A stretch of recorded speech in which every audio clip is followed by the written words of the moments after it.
What's up, everybody? Welcome back to this RWBY discussion, Volume 8, Episode 1. What's the name of it? Divide. As always, I'm Connor. To my right, you'll have Zach. Hello. Above me is Travis. Hey, cool. We can stop doing that now. And opposite of me is Mike. What up? So, if you're new to what we do here, we're going to be just talking about the episode of RWBY, our opinions on it, of everything that's happened, and things moving forward. If Don't you're forget also the most important part of the end. What we discussed at the end. Best boy and best girl. Oh, thank you. Best boy and best girl. Yes, we'll do that at the end. Thank you. We'll also be having a React video go up on ideally Monday. Copyright sometimes skews with that. We'll find out. I'll be trying some things to get around that. But anyway, let's just get into our first opinions of the episode. How'd you like it? That was great. That was a great setup. Yeah, I think it was cool. I was little at first. I was like, "What is this? We're scrubbing the floor." That's a good slow way to come into the episode. And it was a good solid 15 seconds of just scrubbing. I'm like, can we get on with it? But I mean, at least we'll. I mean, in the very least, I think they're trying to hint at all right, we're going to actually get some solid backstory on Cinder. Yeah. How she got to where she actually was in the beginning. I forgot that was the fairy tale character she's based off of, Cinderella. Should have been obvious. Cinderella. So I was like, okay. I guess that means Salem is her bitch of a stepmom. So the episode starts off. We're in that belly of the whale after that scene. Cinder and Neo reminded me 100% of Star Wars. Right? Anyone else? They're Straight up Star Wars? and they got the little places to land. I was like, "This is cool." I was thinking Kingdom Hearts. Me too. I did the same thing. I said Star Wars and Kingdom Hearts. It looked like Monstro, straight up. Yeah. Like they had the doors opening it up, and I was like, "This looks like Monstro for Kingdom Hearts." I guess you could argue it looked like anything with a big old ship or something to come land into. It looked like. I mean, it was interesting that she turned a whale into a Star Fleet destroyer. It's pretty cool, actually. I love it. It's cool. It's unique. Mm-hmm. But have we ever thought about how the whale feels? How does he feel being used as a ship? I mean, come on. I really don't think he feels much at all. I don't think they. Yeah, I was gonna say. Let's talk about Grimm. Let's talk about Grimm rights. All right, Onyx, calm down there. So, I don't know if I'm jumping the gun here, but what about when Salem totally put Cinder in her place? Just because I think of you more than a pawn doesn't mean you're a player. Yeah. Shut the fuck up. I was like, damn, shut her down. I was just imagining the whole. To me, you are all equally worthless.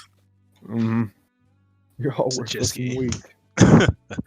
And just Neapolitan, just the look she get. She was literally oh, we're best friends, and all of a sudden Cinder's like, yeah, she's a good asset, and she's like, what do you mean asset? I mean, I'm sorry, what, I bitch? Felt like I was the case the whole time. Yeah, I think Neo's going to be rethinking some things. I think there's a lot of people rethinking things. In the React, well, yes, that's the whole episode setting shit up, but I put it in the React. I said, I bet this episode or this volume, Neo teams up with RWBY. I think it's going to happen. I think there's going to be a divide, but I guess we'll talk about that later. Good call. I think Neo's definitely going to split up. I'm not sure if she's going to go with RWBY, but I think she's definitely going to split up from Cinder. Because as intimidated as everyone is by Salem, I think Neo's the least intimidated. Yeah, she didn't bow, kneel, or anything. She just but how much does Neo know? She doesn't know much. I mean, I guess she would know about as much as everybody else at this point. I mean, you know enough to see someone riding in a giant Grimm and then touch something and control things around them, so she's not stupid. We get some Emerald love, followed by a quick shut the fuck up. Yeah, you're useless to me now. And they're just all stopped in their tracks what the... Okay. So that's where I think that's okay. how I think that's going to go. I'm pretty sure that they're all going to get together. Her assets are going to get together and just get the fuck out of there. I don't know. I could see this being Cinder's demise, this volume, and her just think so. becoming a grim minion. I can't see Pietro lasting very long in this one. I give him 2. I give him 3 episodes tops. They do need to thin out the characters. There's a little too many right now. It's a lot to keep up with. Yeah. Well, and it's like at the point where it's all merging into one timeline stream, as opposed to jumping from arc to arc. But we got some quick meetups again that we thought were going to take more time. Tyrion's back in the whale. Yeah, He and does think he is Watts a is smug dead. son of a bitch. He thinks Watts is dead, or he's hiding Watts. Pretty sure he thinks he's dead. I don't think he would hide Watts like that. I don't know. Unless they have their own plan. And we know Watts is alive, so obviously, Yeah. we know the metagame of it. Yep. Then Oscar was like an immediate. Hello, yeah, I was I'm back. disappointed in that. I was very disappointed. In Oh. that. Like, why? There's nothing like in the trailer that like, I was like, like, what's gonna happen? How are they gonna meet up? Literally 5 minutes into the show, they're like, we found you. Hey, like what? Come on, at least build up something. You know? Episode 2. There was so much disappointment around that for me as well, because it's like, oh, the faunus slums, we're seeing some unique faunus traits here. Maybe we're going to get a little bit more prejudicial action building up. Maybe they're going to make a callback somewhere and try and rectify something. Bye! And they literally call it the slums. Yeah. It's like. So I was like, whatever, man. Man, when Ruby showed up, I thought it was so stupid. Hey, Oscar. But I do like that Yeah. that they are talking to each other again. Oscar and Osmond. Osmond. Yeah, I think that's pretty cool. How'd Yeah. you feel about Oscar hiding the truth about what happened with Ironwood? I don't think that anybody needs to know.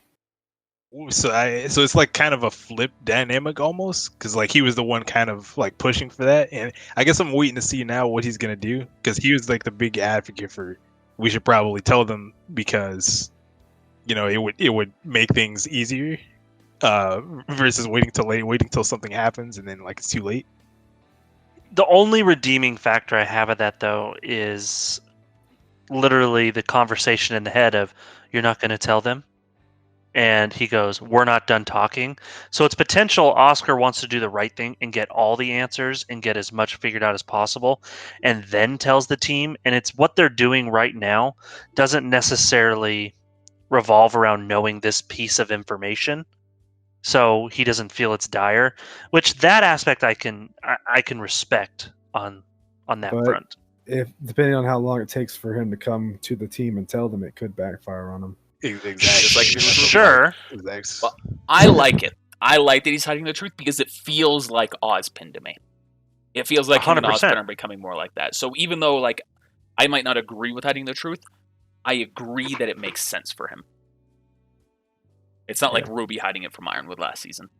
But just like a quick, like, how do y'all feel about Oscar's character growth up to this point, at least? Starting off as a farm boy who's like, I don't want no part of this, to like where he is now. I think it was good, like bad. I like it. I think him and John are going to be two of the most pivotal characters in this volume, because they are the only two that I felt in this episode weren't being fueled by just stupid emotions, and they're focused on getting shit done. I guess you could argue, what's his name? Lee Ren? Lyran, yeah. Yeah. Well, I feel like John was just trying to be like, hey guys, let's not fight. But I feel like Oscar was like, hey, let me show y'all what we're supposed to do. I agree with John. I think he's trying to be the leader, and John's trying to keep the peace.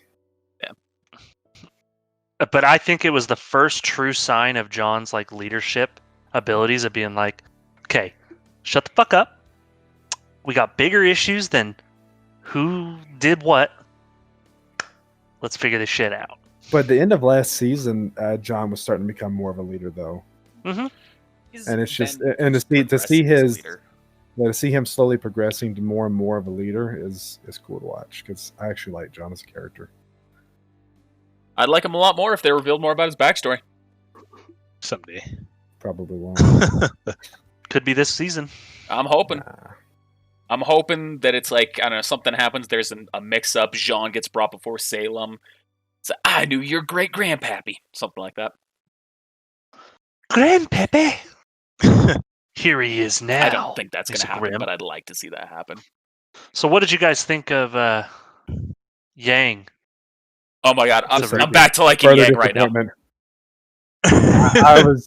I'm just like she just seemed like she's being kind of a crybaby. See, No. I'm with Travis on that because I'm just like exactly that. I'm like, is that helping anything, Yang? Shut It the hell reminded up. me of RWBY D&D whenever we were giving Mike so much trash.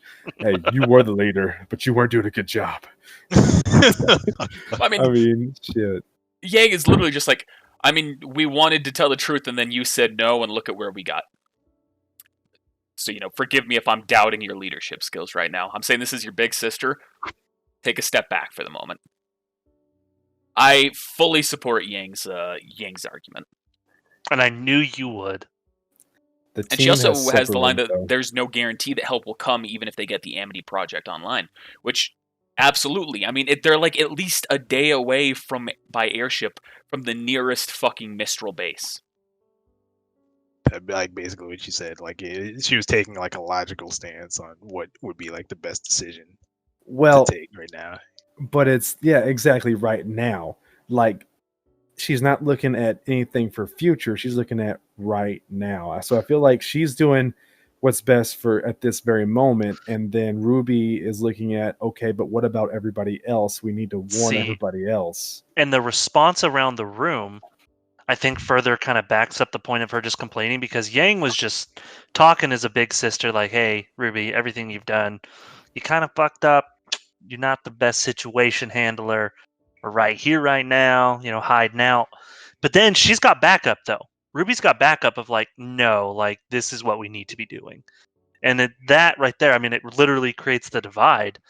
But it's kind of the response to Yang's of, RWBY, you're not the best leader. And then, of course, Nora is like, actually, I'm with RWBY. Yeah, it was weird seeing that divide as well, Nora and Ren. I feel like it's way too pushed. They pushed it way too fast. Like, it was an immediate, we have problems. I mean, they had it's like been a whole built on season, from though, it was built on from last season. I think it makes sense.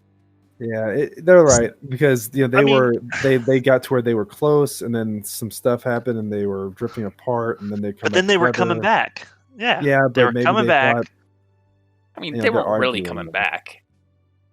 The whole prom scene, pretty much election night. Oh, the other day, were they? Yeah, they had a romance. That doesn't mean that they were coming back in terms of those divided mindsets. Oh, they were coming back. You just don't understand. All right, well, let's talk about the scene where Mike jizzed his pants. I'm Penny. Penny's like, I'll do it. Let's just talk about Penny. Penny's fucking acting defeated. She brings up the whole thing like, she guys, you need to accept that maybe I should just give up the relic to save everyone. Pretty much killed the relic and herself. Yeah, like I know she's Penny and she has her personality, but I was just like, that's not even. There's no thought behind that. Like that's like no one thinks this is going to work.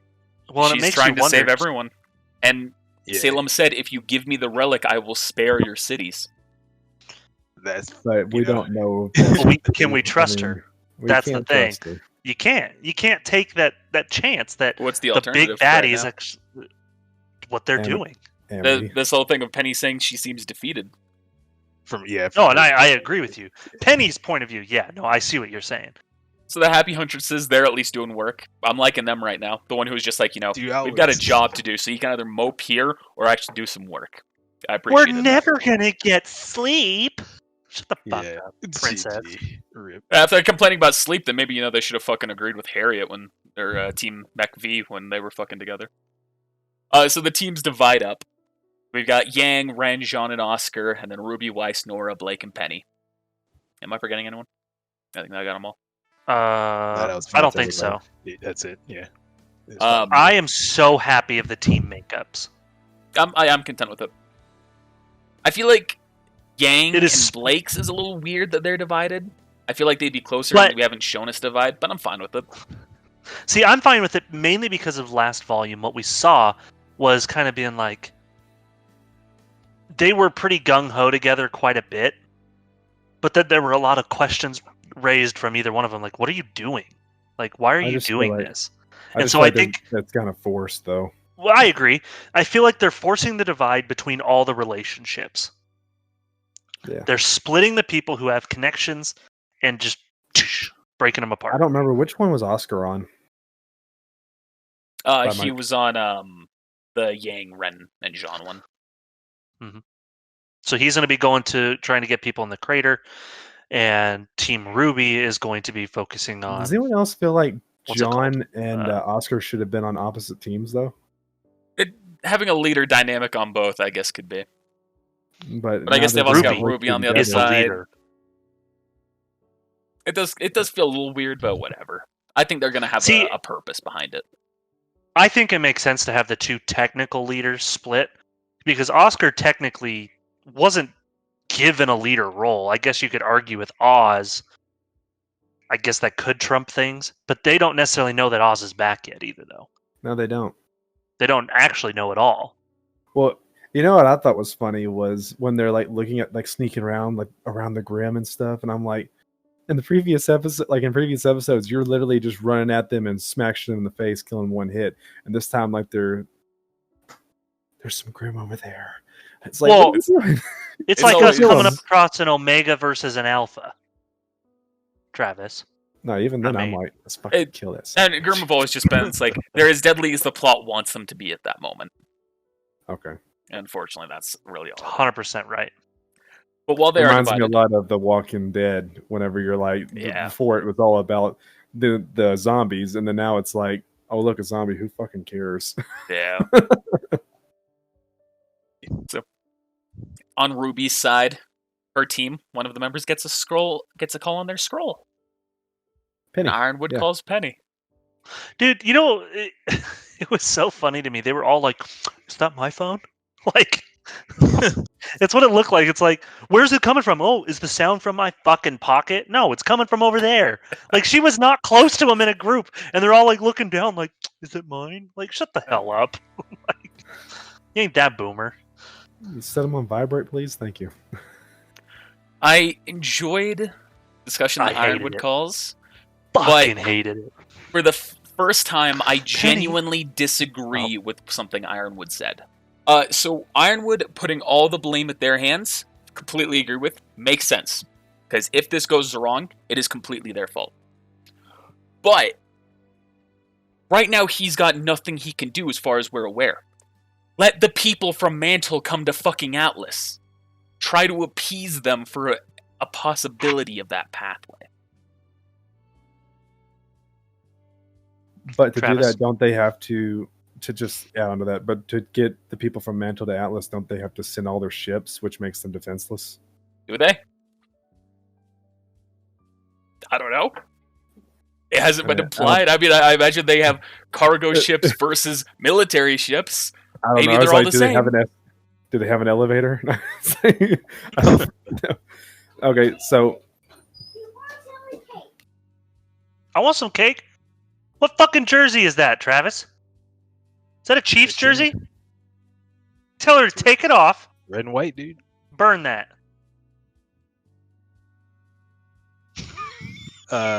So yeah, the phone call. So I think like it, kind of what you were saying like before, you are like, yeah, she's on the wanted poster and everything. But I kind of feel like that, like at least not in that part of the episode, but like a little bit later where he's like, yeah, whatever it takes, right? You know. So regardless if he's like betrayed somebody or like whatever is necessary to achieve his goals, I was like, that's kind of after watching the whole thing, that's what I like looked at that and saw kind of what that was. But like I said, like I mean, I felt like the call was unnecessary. I felt like he just did it just to, like as an opportunity because I think he knew like that wasn't gonna go anywhere. Like the time for discussion at this point is like it's already well gone. Yeah.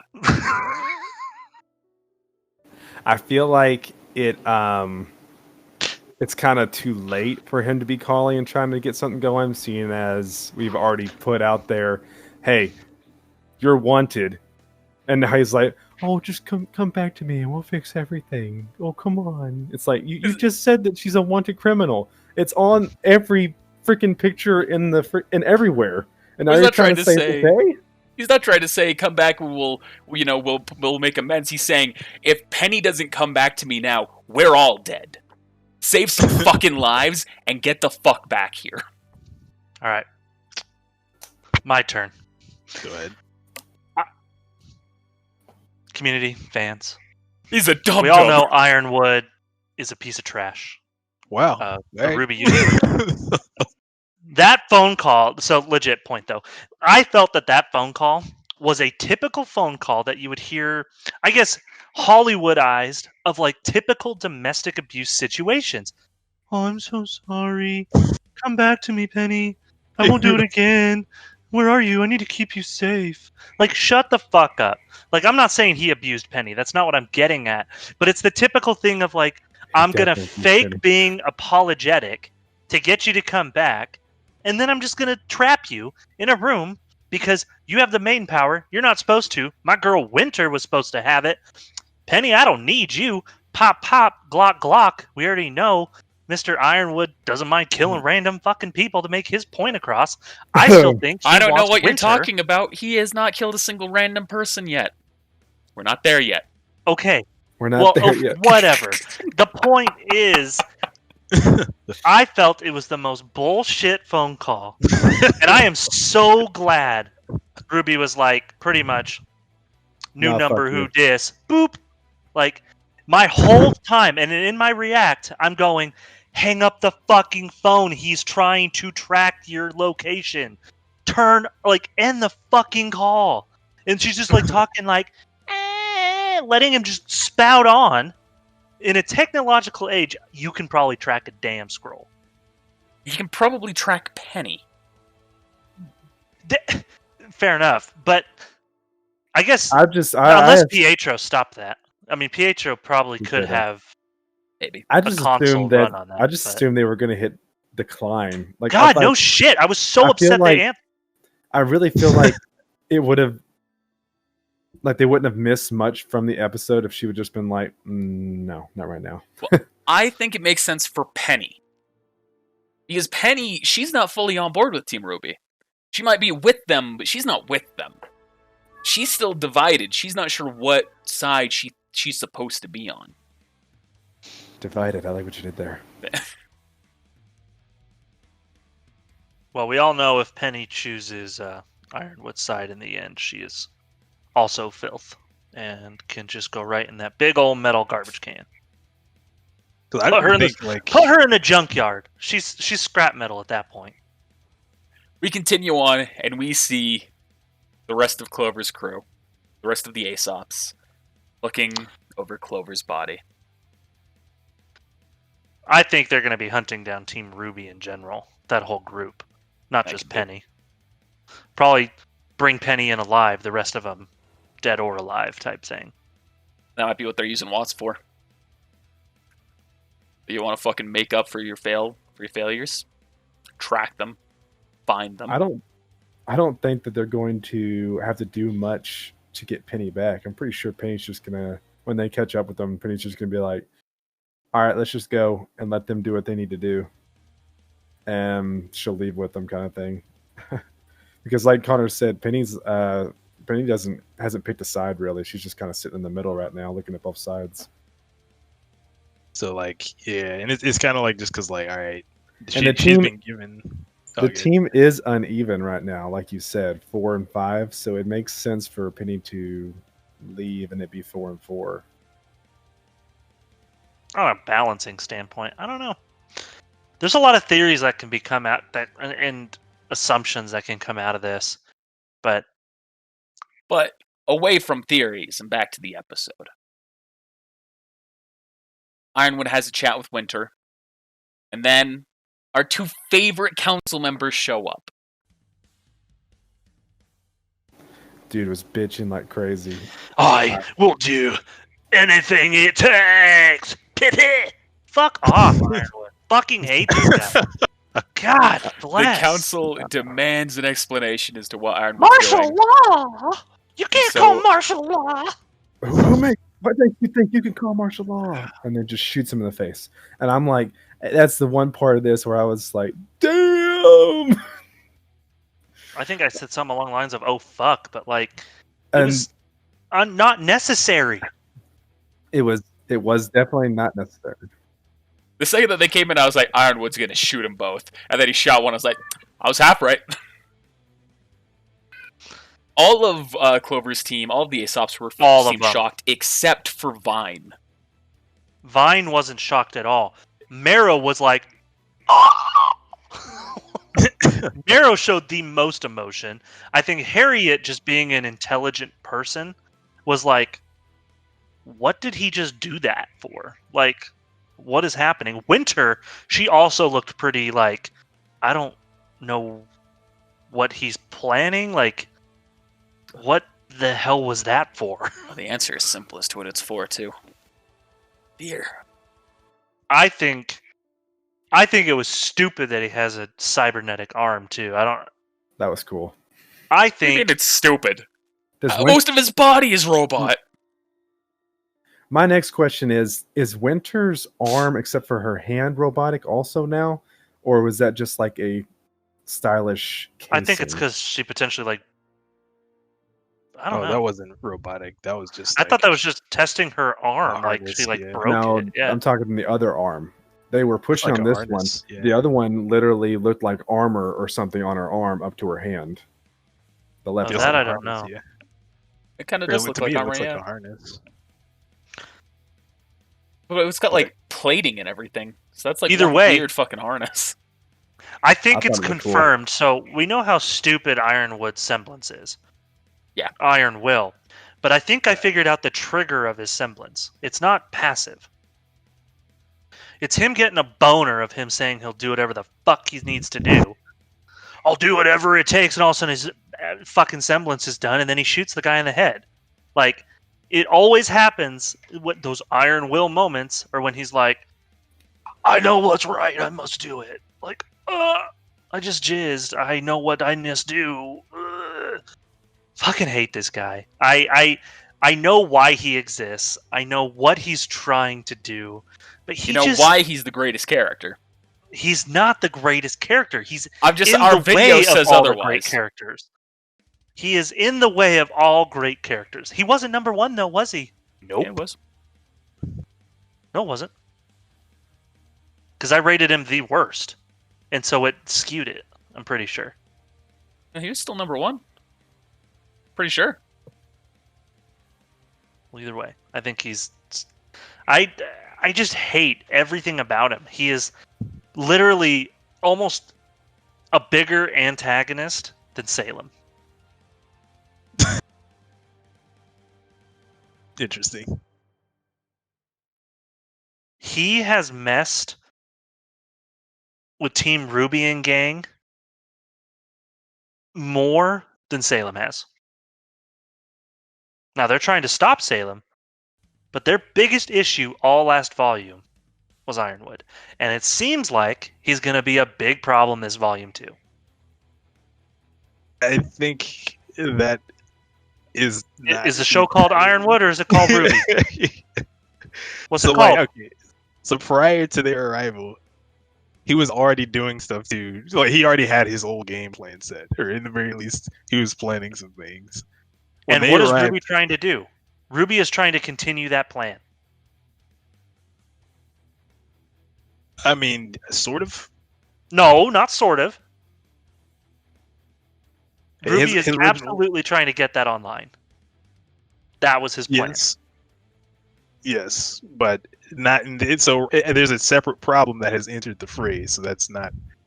Sure, that's still the end goal, but like Salem's kind of here now, so that's not going to be like the primary objective. I guess like surviving is kind of like it's kind of up there. Survival of the world, or just a couple people that are up high with Ironwood? That is the question. Yeah, but he has no guarantee that he's going to be able to save anybody.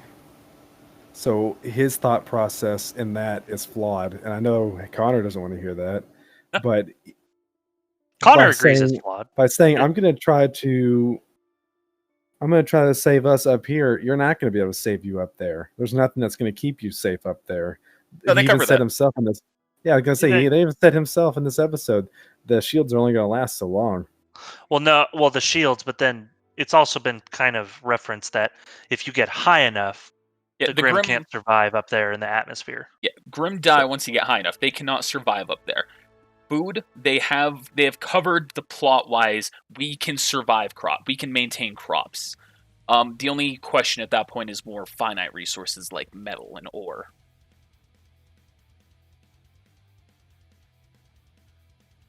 Also, Ironwood Will is number one still, despite your best efforts. Also, how are they going to stay up in the sky that long? What fuel? They said they have a lot of fuel, but the Staff of Creation at that point. You don't need fuel with magic. That's like that should be on a that should be like on a T-shirt somewhere. You don't need fuel with magic. Coming next week on the HSG store. I'll make it happen. Oh, I guess there's one more thing. The new intro or outro for this episode. I liked it. I thought it was great. It had the best it was the best animation of the whole episode. They spent more time on that outro than they did probably the entire episode.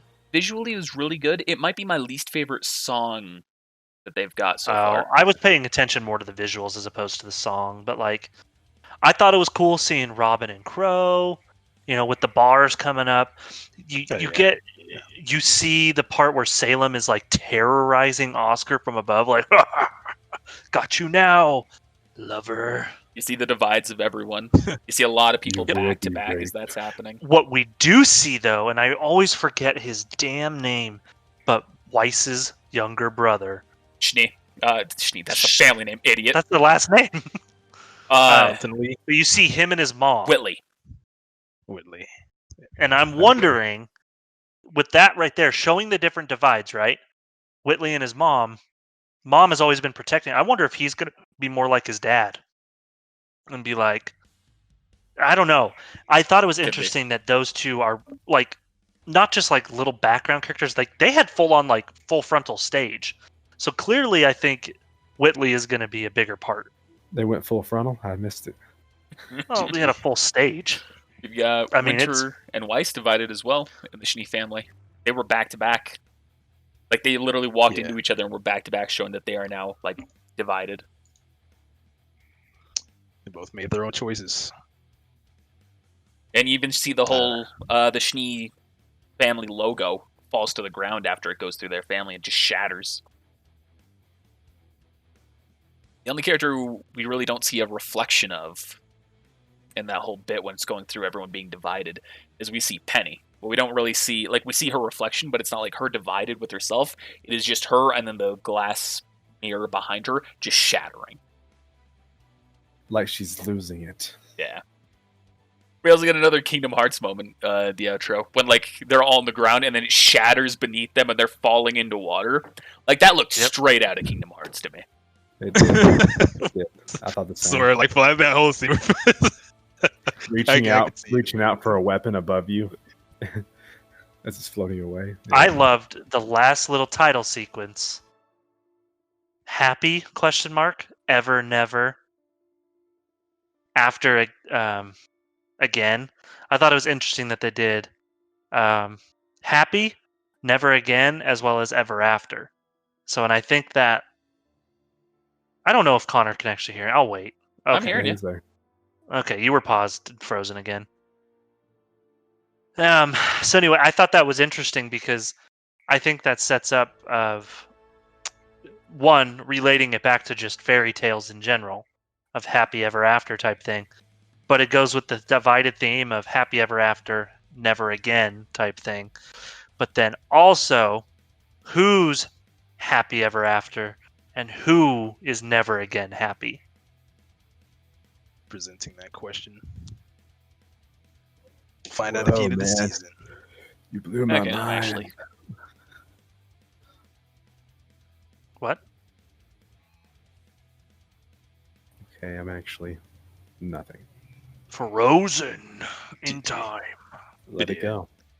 Like you're saying, like so Ruby's reaching out, but then you see all these grim hands too. So like yeah, it makes you think about it just a little bit. But it's like okay, if this is like the this is an analogy and that's the symbol of happiness, are the grim also seeking happiness? And I guess if they're like lining that up with the only humanoid grim that we know of, which is Salem, like all right, why is she actually trying to get the staff? Does she know how to use it? What she actually is she trying to become happy, or is she trying to destroy the world? If she can't be happy, no one can. Or is her happiness destroying everything? I'm back, by the way. Welcome. Yeah, we see that. Yeah, it's interesting. I don't even know because Ruby, oh god, Ruby being silver-eyed. I mean, she could take on them Grim just fine. Pew pew. I mean, but only once. Not once. I mean, it doesn't. It causes a major drag to her afterwards. She's. I mean, it's not like I'm just gonna keep, random fire. I think I would. Out of 1 to 10, I'd probably give it. I'd probably give it a 7. Oh, it's your turn. Cool. Oh my goodness. Travis is giving it a 7. I guess we're doing ratings. Mike, what are you gonna give it? I'm gonna give it an 8. It didn't Alright. like wow me, but it was enough. It had a lot of questions presented. I was satisfied in the end. Zach? See, I'm actually going to give it a 9. I was actually thoroughly impressed with the episode. I really, as much as I hate Ironwood, his scenes made sense for him. They always do. I don't like it, but everything in the episode made sense. And I'll give it an 8. There was a lot that I liked about it, a little bit that I had some issues with, but generally I thought it was pretty dang good. That's an official HSG score of an average of 8.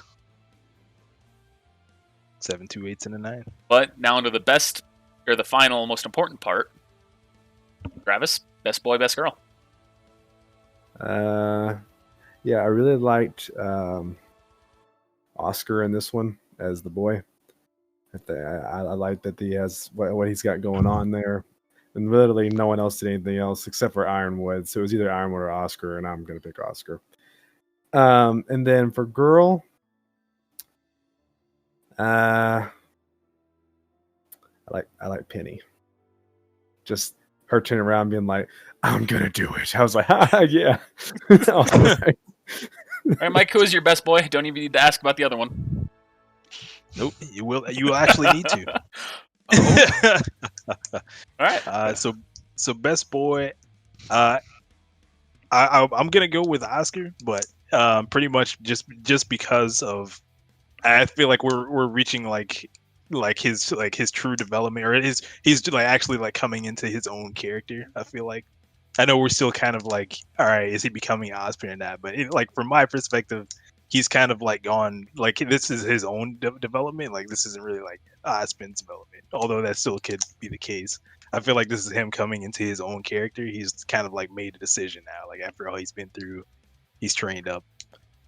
Best girl is actually not Penny, although it was a tie. But like if I Breaking news: Mike chooses not Penny. I had to look up her name too. It was Joanna, like the one of the Happy Huntresses. Oh, the one who was being fucking adamant about things? Yeah, because it just kind of shows like so even from the beginning when they were first introduced, they were just like nobody like cared about them that much. I mean, the people of Mansell did, but like the people watching the show and everything were like they were just like side characters. But like pretty much throughout the like since they've been introduced up to now, like they have been consistent. Like all right, they're here to protect the people of Mansell, and here we are. Everybody has left, and they're still here protecting the people of Mansell. So I respect I'm gonna that. give it to her. Respect that. Zach. Best boy. It was a toss-up between John and Oscar, and just to be different, because it's probably 50-50 for me, I will say John. Trying to differentiate it. I really like John. I like seeing him truly not be afraid. I guess it's chalk it up his maturity. He's not afraid to be like, listen, I get it. The show is pretty much named after you, RWBY, but shut the fuck up, Yang. Shut the fuck up. This is what we're doing. Like, I just like seeing he is much like you said about Oscar. He's coming into his own character. I think John is finally figuring out who he's supposed to be in this long storyline. John said one line in this whole video. Hey, settle down, folks. That's pretty much it. But he stood up to two people who have been very like, it's my way or the highway. Yang is very angsty, and RWBY has been very much like, I'm in charge. Like, and John's just like, I like it. I like John. But I really am a big fan of Oz. So I really like the whole Oscar talk in his head. Best girl. Oh, boy. Say Penny, dude. It's easy. Fuck no. I hate Penny. I don't hate Penny. You heard it here, fans. Don't cut it out. I don't hate Penny. I don't think she was best girl. I think Nora or RWBY. I liked Nora being like, actually, I'm with RWBY. I thought it was also her sticking up for herself. So Nora then? Yeah. Okay. I'm going to go with Ironwood. Seeing him execute that man was just... Rip. He left intentionally that time. Seeing him execute the council member, I was just like, I'm all for darker Ironwood. I'm going to disagree with him more and more as the show goes on. Yeah. Best boy goes to the guy who was shot because they did him dirty. I don't remember the character's name, so I'm just going to call him Chad, VA guy. Chad VA council member. Does Chad voice him? Yeah. Oh. Poor Chad. He's done. Yeah. Even though, I'm pretty sure, like I said, I started disagreeing with Ironwood a little bit more in this episode. I think I'm going to disagree with him more as the course continues and he starts losing the logical path. But he's still going to be the best character, without question. As for best girl, we're going to do something we've never done before, where we're all going to have a different answer here. And I'm going to say Yang. What did you pick, Yang? Mainly because of what she says to RWBY. Yeah. I thought it was completely in character. I thought it made sense for the situation, and I loved it, even though you two hated it. That's all I got, personally. Yep. Looking forward to the next episode. Mm-hmm. Well, thank you for watching. Remember to hit that like button if you want to see more content like this. And if you want to see what the rest of our channel has to offer, be sure to subscribe. Looking for any ways to support us? Well, we currently aren't monetizable through YouTube. We do have a Patreon and even a merch store, so be sure to check those out. All of the links to these things are right in the description down below. And last but not least, we'll see you next time.